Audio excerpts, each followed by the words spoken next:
Hello दोस्तों, अब हम देखते हैं गुप्त काल के कला एवं साहित्य के बारे में। ठीक है, आइए देखते हैं। कला एवं साहित्य, कला साहित्य का स्वर्ण काल कहा जाता है गुप्त काल को। ठीक है, इस समय मंदिर निर्माण कला या चित्रकला या मूर्ति कला काफ़ी अपने उन्नत स्तर पे थी, इसलिए इसे कला साहित्य का स्वर्ण काल कहा जाता है। ठीक है, मंदिर स्थापत्य में देखते हैं विभिन्न प्रकार के मंदिरों का निर्माण हुआ गुप्त काल में। चूँकि शासक वर्ग जो है ब्राह्मण धर्म को या शैव धर्म को काफ़ी प्रश्रय दिया करता था, और इसीलिए शिव एवं विष्णु के ही अधिकतर मंदिर प्राप्त हुए हैं। ठीक है, तो मंदिर निर्माण देखते हैं कहाँ कहाँ पे मंदिर निर्माण हुए। मंदिर निर्माण में सबसे पहले तो प्रारंभ, अगर मंदिर का निर्माण प्रारंभ करना है तो सबसे पहले तो गर्भगृह से प्रारंभ हुआ करता था। गर्भगृह क्या होता है, जैसे अगर मान लो यहाँ पे मंदिर है, बीच में जहाँ पे भगवान की मूर्ति जो रखी होती है वो गर्भगृह कहलाता है। तो ऐसे क्षेत्र से सबसे पहले मूर्ति निर्माण किया जाता था, ये मंदिर का निर्माण किया जाता था, और धीरे धीरे उसके बाहरी आवरण को फिर बनाया जाता था। तो ये मंदिर निर्माण गर्भगृह से प्रारंभ हुआ। उदाहरण देखते हैं कहाँ कहाँ पे हमें मंदिर मिले हैं गुप्त कालों के। भूमरा जो कि मध्य प्रदेश में है, यहाँ से हमें शिव मंदिर प्राप्त हुआ है, शिव मंदिर के अवशेष प्राप्त हुए हैं। ठीक है, तिगुआ जबलपुर में विष्णु मंदिर प्राप्त हुआ है, ये काफ़ी प्रसिद्ध है। ठीक है, गुप्तकालीन मंदिर है। सिरपुर छत्तीसगढ़ लक्ष्मण मंदिर प्राप्त हुआ है। ठीक है, नचना कुठार पन्ना से हमें पार्वती मंदिर प्राप्त हुआ है। ठीक है, आगे देखते हैं, गुफाओं के बारे में बात करते हैं। इस समय गुफा भी काफ़ी विस्तृत रूप से बनने शुरू हो चुके थे।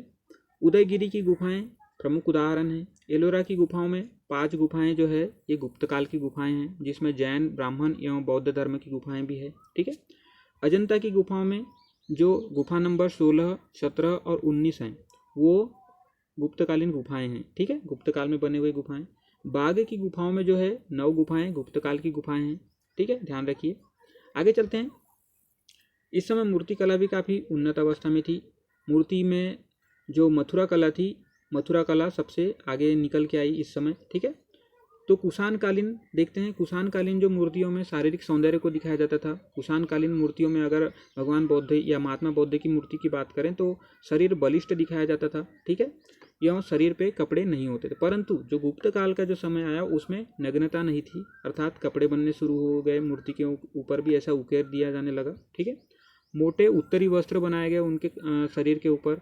ठीक है, शिल्प में देखें, मथुरा कला शैली विकसित हुई इस समय। ठीक है, मथुरा में जो मूर्ति कला की जो शैली थी मथुरा कला, वो काफ़ी विकसित हुई इस समय। सबसे अधिक मूर्तियां हमें वराह अवतार की प्राप्त हुई, क्योंकि जो गुप्तकालीन शासक थे वो ब्राह्मण धर्म को ज़्यादा प्रश्रय देते थे। अतः जो वराह अवतार है, चूँकि ये भी एक विष्णु की अवतार है, तो इनकी मूर्तियाँ हमें अधिक से अधिक प्राप्त हुई है। बुद्ध की मूर्तियाँ देखें, इस समय भी बुद्ध की मूर्तियाँ भी बन रही थी, मथुरा कला के अंतर्गत ही। तो हमें बुद्ध की मूर्ति मथुरा, वर्किंगम और सारनाथ से प्राप्त हुई है। ठीक है, आगे देखते हैं। चित्रकला के बारे में बात करें तो चित्रकला भी काफ़ी उन्नत अवस्था में थी। कामसूत्र जो ग्रंथ है उसमें 64 कलाओं में गणना की गई है चित्रकला की। ठीक है, चित्रकला को भी एक महान कला कहा गया है इसमें, कामसूत्र में।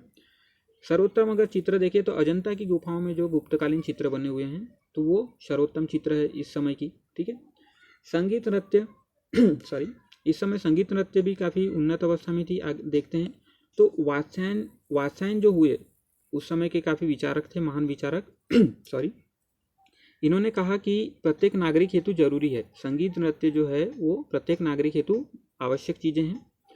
नाट्यशाला को इस समय प्रेक्षागृह या रंगशाला का नाम दिया गया। ठीक है, नाट्यशाला को जो है प्रेक्षागृह या रंगशाला कहा जाता था। आगे देखते हैं,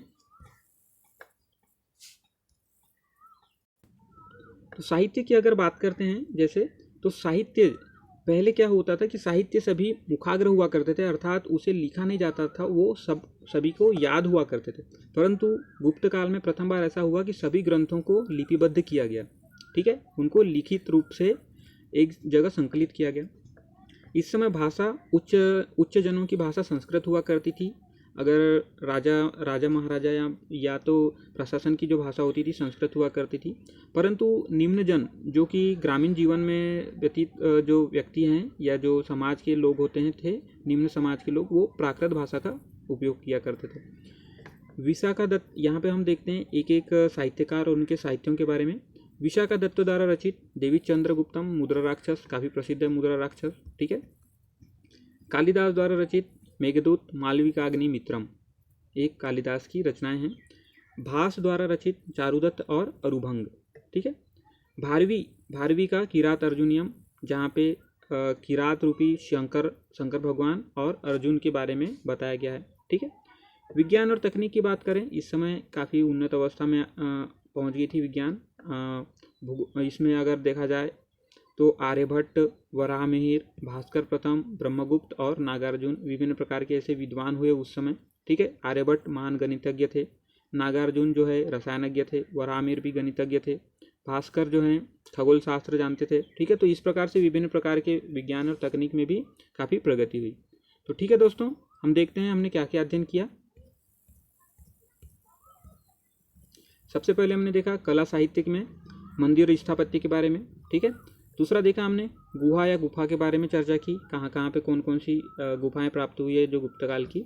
फिर हमने देखा मूर्ति कला के बारे में चर्चा की, जिसमें मथुरा कला जो है उन्नत अवस्था में उभर के आई। आगे हमने चित्रकला के बारे में चर्चा किया और संगीत नृत्य के बारे में चर्चा की। फिर हमने देखा साहित्य, उसके बाद देखा विज्ञान और तकनीक के बारे में, ठीक है। तो दोस्तों, अगर आपको ये जानकारी पसंद आती है तो इसे शेयर कीजिए। धन्यवाद।